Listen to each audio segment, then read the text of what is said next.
Hello students, welcome back to our channel. और आज के इस वीडियो में हम स्टडी करेंगे सब्जेक्ट कोड BSOC 131, जिसका सब्जेक्ट नेम है समाजशास्त्र का परिचय। यहाँ पे हम आपके लिए ऐसे मोस्ट इंपॉर्टेंट क्वेश्चन आंसर लेकर आए हैं जिसके एग्जाम में बनने के काफ़ी ज़्यादा चांसेस है।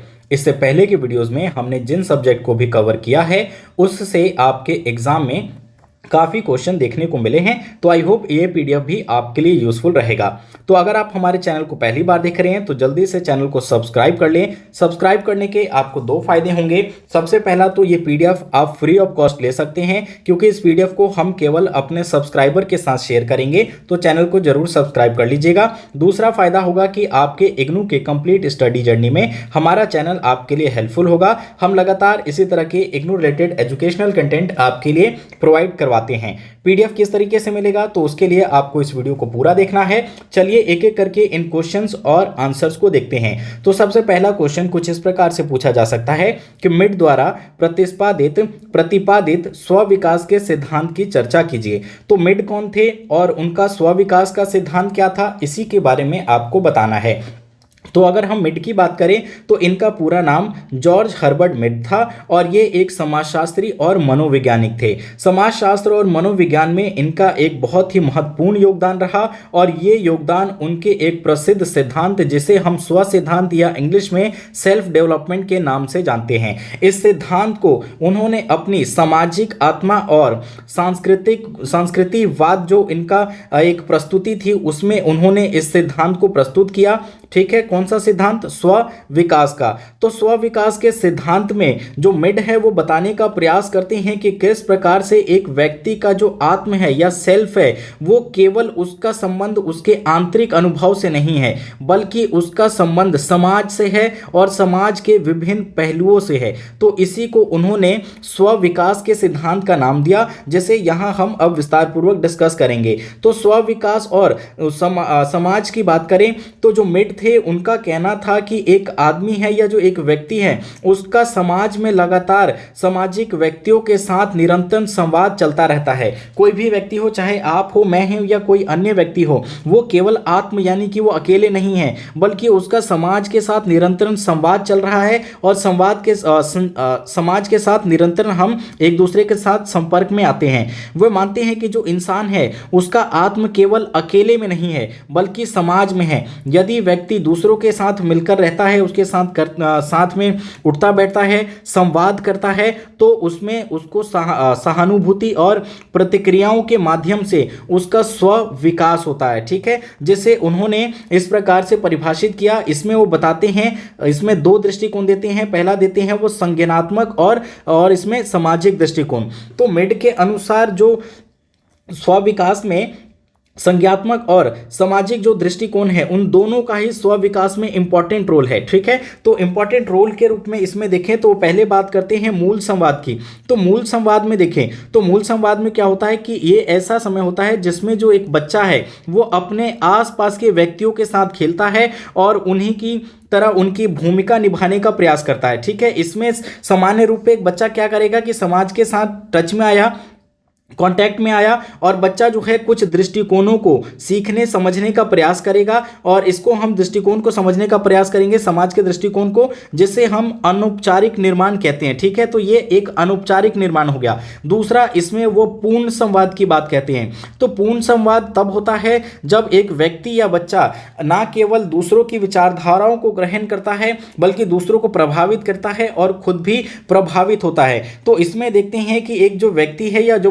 बच्चा है वो समाज के साथ जो है समाज के साथ पूर्ण रूप से संवाद कर रहा है और समाज के साथ आत्मसात कर रहा है और उनके व्यवहार में सामाजिक नियमों और मूल्यों के द्वारा जो है प्रभाव स्पष्ट रूप से एक व्यक्ति में देखा जा सकता है। सेल्फ निर्माण की अगर बात करें मिड की, तो इसमें भी वो दो पहलू बताते हैं। पहला आता है आंतरिक स्व, यानी कि ये ऐसा स्व है जिसमें व्यक्ति की खुद की इच्छाएं होती है, उसकी खुद की प्रतिक्रियाएं होती है और इसमें व्यक्ति जो है पूर्ण रूप से जो है सामाजिक नहीं होता, ठीक है, उसके आंतरिक जो दृष्टिकोण है उसका प्रतिनिधित्व होता है और इसीलिए हम इसको आंतरिक स्व कहते हैं, क्योंकि इसका संबंध उसके अंतर्मन से है, खुद से है। दूसरा, अगर हम सामाजिक स्व से देखें तो सामाजिक स्व में देखते हैं कि इसमें समाज के विभिन्न पहलू आते हैं, क्योंकि ये ऐसा समय होता है जिसमें व्यक्ति समाज के विभिन्न जो घटक हैं उनके साथ जो है अंतरक्रिया करता है या संवाद करता है, और इसमें सामाजिक मानदंड और अपेक्षाओं के अनुरूप व्यक्ति जो है अपने आप को स्थिर और व्यवस्थित रूप देने का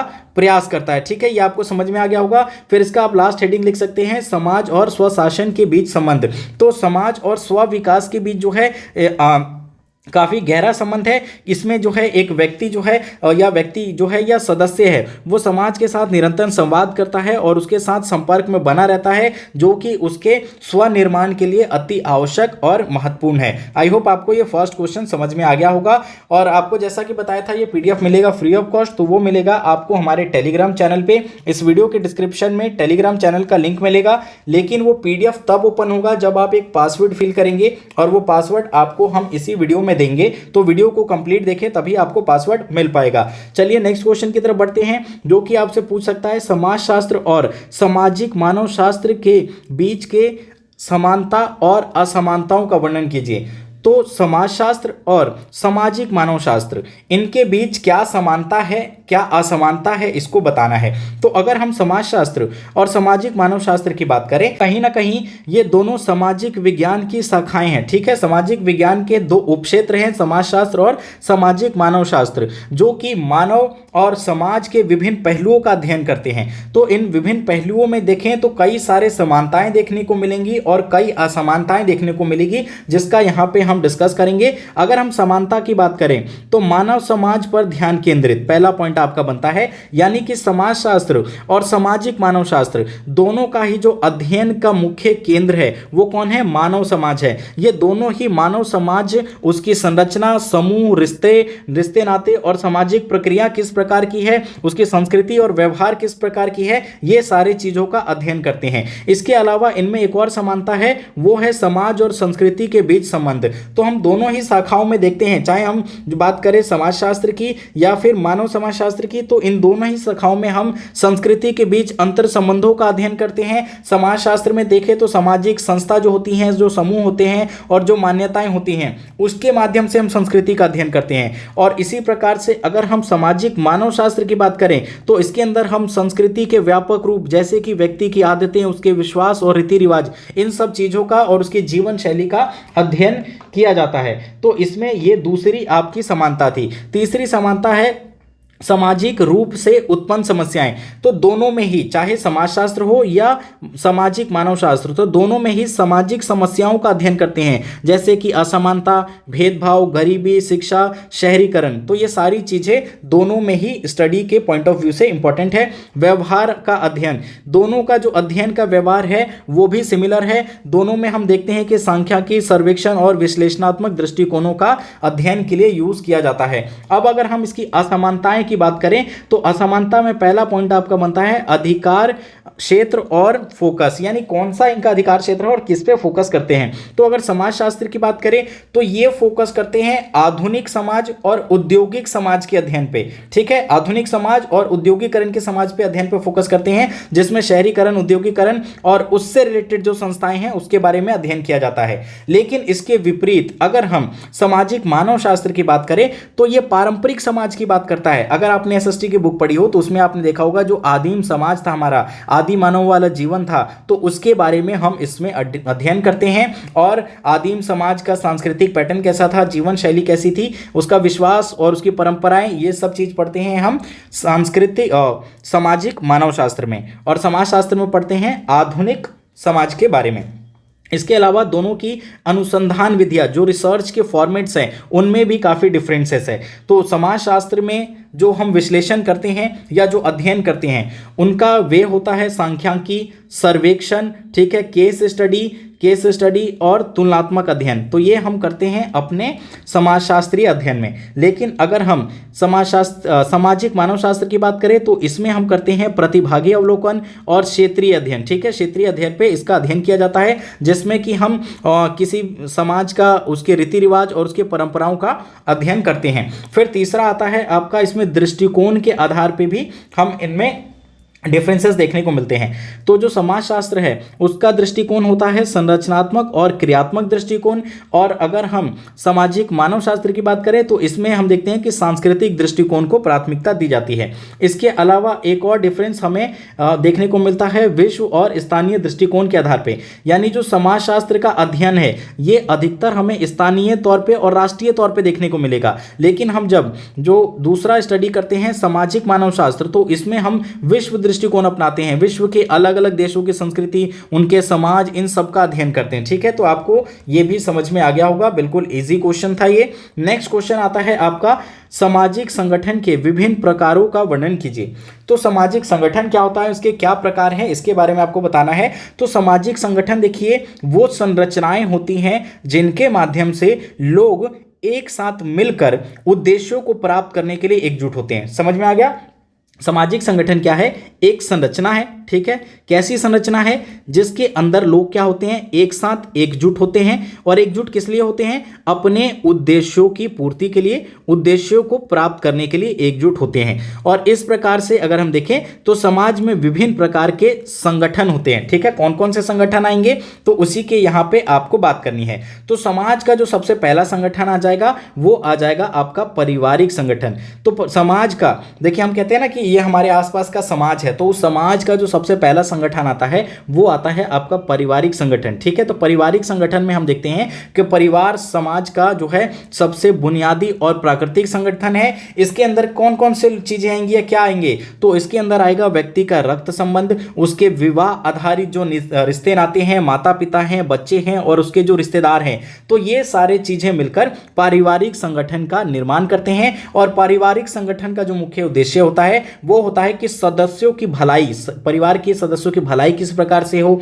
उसकी सुरक्षा कैसी की जाए और सामाजिक परंपराओं का कैसे पालन किया जाए, बच्चों का पालन पोषण किस प्रकार से किया जाए, ये सारी चीजें आएंगी आपकी पारिवारिक संगठन में। फिर दूसरा आता है आपका धार्मिक संगठन। तो धार्मिक संगठन क्या होता है? तो धार्मिक संगठन देखिए किसी ना किसी धर्म, अपने विश्वास और मान्यताओं पर आधारित होगा। यह संगठन ऐसा है जिसका एक धर्म, एक विश्वास और मान्यताओं पर आधारित होगी, जो कि अपने धार्मिक विचारधारा को फैलाने, अपनी आस्थाओं को मानने, अपनी आस्थाओं को संरक्षित रखने और अपने अनुयायियों और आध्यात्मिक उन्नति की दिशा में काम करना इस संगठन का उद्देश्य होता है। जिसमें आप देख सकते हैं कि कई आपको मंदिर संगठन देखने को मिलेंगे, मस्जिद संगठन देखने को मिलेंगे और गुरुद्वारे संगठन आपको देखने को मिलेंगे। ठीक है, तो ये भी आप समझ गए होंगे। नेक्स्ट आता है इसका राजनीतिक संगठन। तो राजनीतिक संगठन क्या होता है? तो राजनीतिक संगठन वो संगठन है जिसका उद्देश्य सत्ता प्राप्त करना होता है, नीति निर्माण करना होता है और सरकारी तंत्र में भाग लेना या प्रभाव डालना होता है।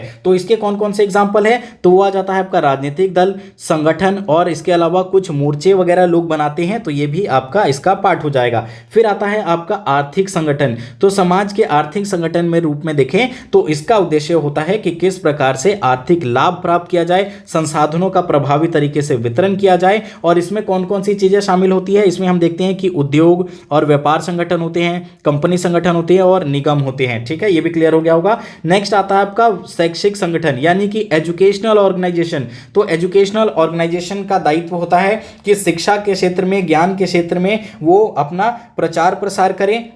इसमें आप देख सकते हैं कौन कौन से संगठन आ जाएंगे, स्कूल के संगठन आ जाएंगे, कॉलेजेस के आ जाएंगे, विश्वविद्यालय और अन्य कुछ शैक्षणिक संगठन शामिल हो जाएंगे। इसके अलावा आते हैं सामाजिक संगठन। तो सामाजिक संगठन का जो दायित्व होता है या उद्देश्य होता है कि समाज में जो है समानता बनी रहे, सुरक्षा बनी रहे, इसके अलावा समाज में सुधार लाया जा सके। जो भी समस्याएं हैं समाज की, जैसे कि शिक्षा हो गया, स्वास्थ्य हो गया, आवास हो गया और रोजगार हो गया, तो इन सुविधाओं को प्राप्त करने में ये मदद करते हैं। इसमें हम कौन से संगठन देखते हैं? इसमें आ जाते हैं हमारे एनजीओ जो गैर सरकारी संगठन है, इसमें महिला संगठन, आदिवासी संघ और श्रमिक संघ, ये सारी चीजें इसमें इंपॉर्टेंट है। फिर आता है आपका इसमें सांस्कृतिक संगठन। तो कल्चरल ऑर्गेनाइजेशंस की बात कर रहे हैं यहाँ पे। तो कल्चरल ऑर्गेनाइजेशन का दायित्व होता है कि एक समाज का जो भी उसका कल्चरल एक्टिविटीज है, चाहे उसकी हम साहित्य की बात करें, कला की, संगीत की, नृत्य की, तो इन सब चीजों को संरक्षित किया जा सके, बचाया जा सके और सांस्कृतिक आदान प्रदान किया जा सके। तो इसके एग्जाम्पल आप देख सकते हैं, म्यूजियम होते हैं, आर्ट गैलरीज होती है, थिएटर होता है और सांस्कृतिक केंद्र होता है। फिर आता है स्वैच्छिक संगठन, जो कि एक नॉन प्रॉफिटेबल ऑर्गेनाइजेशन होता है जो कि समाज की भलाई के लिए कार्य करता है। तो आई होप आपको ये क्वेश्चन भी क्लियर हो गया होगा। क्वेश्चन 4 पूछता है आपसे सामाजिक नियंत्रण की एजेंसियां क्या है।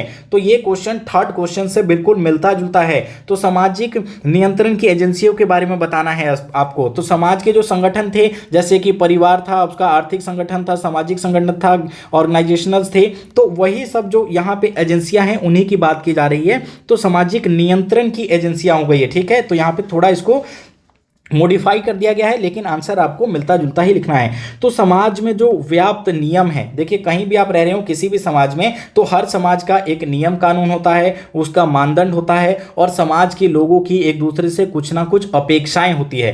तो इन अपेक्षाओं, इन नियम कानूनों को और मानदंडों को सुनिश्चित करने के लिए या बनाए रखने के लिए हमें संस्थाओं की आवश्यकता होती है, ठीक है। संस्थाओं की एजेंसियां होती है जिसे हम संस्थाओं की आवश्यकता होती है जिसे कि हम एजेंसियां कहते हैं। तो ये एजेंसियां क्या करती हैं कि समाज में नियंत्रण का काम करती है, ठीक है। सामाजिक नियंत्रण का काम करती है, अनुशासन बनाने का काम करती है और जो सामाजिक व्यवस्था है उसकी रक्षा करती है और व्यक्तियों के व्यवहार को सामाजिक मानदंड यानी समाज जिस हिसाब से व्यक्ति के व्यवहार को एक्सेप्ट करेगा वैसा बनाने का प्रयास करती है। तो इसी में आप पहला एग्जांपल आ जाएगा आपका परिवार। तो परिवार देखिए, इसको एक को मैं एक्सप्लेन कर देता हूं, बाकी आप अच्छे से समझ जाएंगे। तो सामाजिक संगठन या एजेंसी के रूप में परिवार का क्या काम होता है कि अपने परिवार को सुरक्षित रखे, अपने परिवार का पालन पोषण करे, बच्चों को जो है अच्छे भविष्य की सलाह दे, उनको उनके जिम्मेदारियों के प्रति जागरूक की जाए, उनको अनुशासन पूर्वक जीवन व्यतीत करने के लिए जो है परिवार सिखाता है और समाज के प्रति उसका क्या उत्तरदायित्व है, ये सारी चीजें हमें परिवार सिखाता है। शिक्षा यानी एजुकेशनल संस्थाओं की बात करें या एजेंसियों की, तो ये हमें स्कूल, कॉलेजेस, विश्वविद्यालय के माध्यम से समाज के जो मानदंड है, जो आदर्श हैं, जो व्यवहार है, तो उसको भी हमें स्टडी करवाया जाता है ताकि हम अनुशासन पूर्वक जीवन सीख सके। सेम इसी प्रकार से जो धार्मिक संस्थाएं हैं वो भी हमें समाज की अच्छी बुरी चीज़ों को बताती है, पाप क्या है, पुण्य क्या है, इसके बारे में बताती है, धार्मिक शिक्षाएं देती हैं जिनमें कि सत्य बोलने पर फोकस किया जाता है, दया दिखाने की बात की जाती है, पाप से बचने की बात की जाती है और लोगों के व्यवहार को सामाजिक मान्यताओं के अनुरूप बनाने का प्रयास किया जाता है। फिर कानूनी तंत्र यानी कानूनी एजेंसियों की बात करें तो ये समाज में जो है कानून व्यवस्था को बनाए रखने, अगर कुछ उदंडी व्यक्ति हैं तो उसको दंड देने का, जुर्माना लगाने का, ये सब काम करती है। मीडिया भी देखिए, टेलीविजन, रेडियो और अखबार और सोशल मीडिया के माध्यम से समाज के नियंत्रण का काम करती है, ठीक है। इसे हम आधुनिक एजेंसी के रूप में कहते हैं। ये भी लगातार हमें सही गलत, अच्छे बुरे,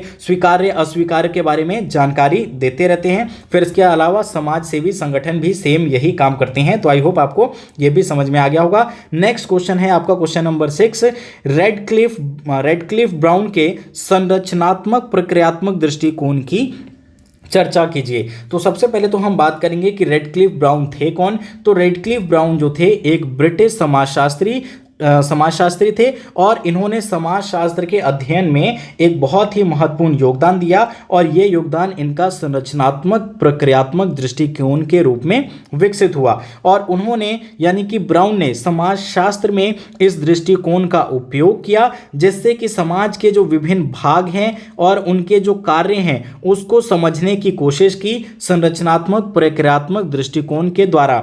उनका जो दृष्टिकोण था वो विशेष रूप से समाज के क्षेत्र में एक संरचनात्मक दृष्टिकोण को प्रोत्साहित करता है जो यह मानता है कि समाज एक व्यवस्थित प्रणाली है जिसमें विभिन्न तत्व एक दूसरे के साथ मिलकर काम करते हैं। तो ये लास्ट लाइन में आपको इस संरचनात्मक प्रक्रियात्मक दृष्टिकोण का निचोड़ मिलेगा कि संरचनात्मक प्रक्रियात्मक जो दृष्टिकोण है वो क्या है, वो ऐसी विचारधारा मानता है कि समाज जो है एक व्यवस्थित प्रणाली है और इस व्यवस्थित प्रणाली के अंदर एक तत्व दूसरे के साथ मिलकर काम करती है, कोई भी तत्व अलग नहीं है। तो संरचनात्मक प्रक्रियात्मक दृष्टिकोण को अगर और हम विस्तृत से देखें तो इसमें हम कह सकते हैं कि जो ब्राउन थे इस दृष्टिकोण में उन्होंने समाज के जो भीतर के सामाजिक संरचनाएं हैं, जो सामाजिक संगठन है उनकी बात करते हैं और उनका मानना था कि जो प्रत्येक सामाजिक संगठन है और जो संरचना है उसका एक विशिष्ट कार्य होता है जो कि समाज के समग्र अस्तित्व को बनाए रखने में योगदान करता है।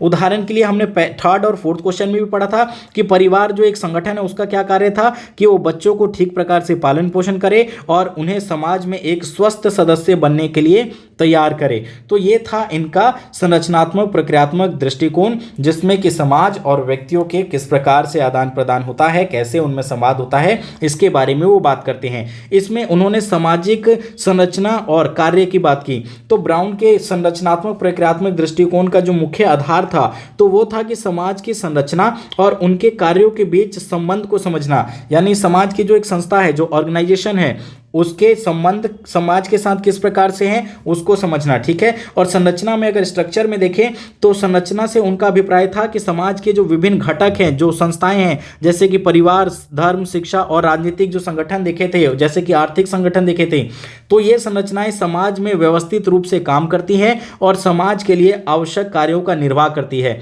संरचना समाज के भीतर विभिन्न रिश्तों और भूमिकाओं को स्थापित करती है, जो समाज को गतिशील बनाए रखने में इंपॉर्टेंट है। फिर इसका हम कार्य लिख सकते हैं और समाज में किस प्रकार से ये स्थिरता बनाने के लिए भी इंपॉर्टेंट है। तो काफ़ी इजी क्वेश्चन है, इसे भी कर लेंगे। नेक्स्ट क्वेश्चन आता है आपका, सामाजिक परिवर्तन क्या है, समाज के विभिन्न पहलुओं पर उसके प्रभाव की चर्चा कीजिए। तो सामाजिक परिवर्तन क्या है ये आपको बताना है। तो समाज, जैसे कि देखिए समाज समय के साथ साथ समाज में देखिए परिवर्तन होना स्वाभाविक है, चाहे वो परिवर्तन व्यक्ति के मूल्यों में हो, मान्यताओं में हो, संस्थाओं में हो या संरचनाओं में हो। तो ये कॉमन चीज है जो कि परिवर्तन होता रहता है, तो इसी को आपको लिखना है।